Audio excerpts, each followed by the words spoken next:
Spain நாட்டைச் சேர்ந்த Marino ஆட்டினங்கள் மென்மையான கம்பளி ரோம உற்பத்திக்கு புகழ் பெற்றவையாக விளங்குகிறது. இந்த ஆடுகள் வெண்மையான முகமும் காதுகளும் கொண்டவை. மேலும் மெரினோ ஆட்டினத்தில் கிடாவிற்கு கொம்பு உண்டு, பெட்டைக்கு கொம்பு இல்லை.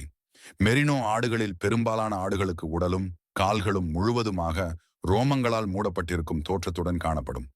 இந்த வகை ஆடுகள் வறண்ட மற்றும் மாறுபட்ட காலநிலைகளிலும் நன்கு வளரக்கூடிய திறன் பெற்றவையாக உள்ளது.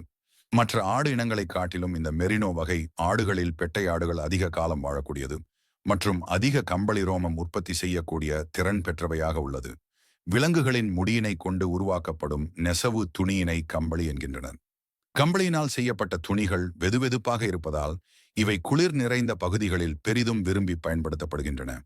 கம்பளி உற்பத்திக்காக பல விலங்குகள் வளர்க்கப்படுகின்றன. அவற்றுள் மெரினோ செம்மறி ஆடுகள் குறிப்பிடத்தக்கவைகளாக இருக்கின்றன. மற்ற கம்பளி வகைகளைப் போலவே மெரினோவிலும் பாக்டீரியாவை எதிர்க்கும் திறன் கொண்ட லெனோலின் உள்ளது.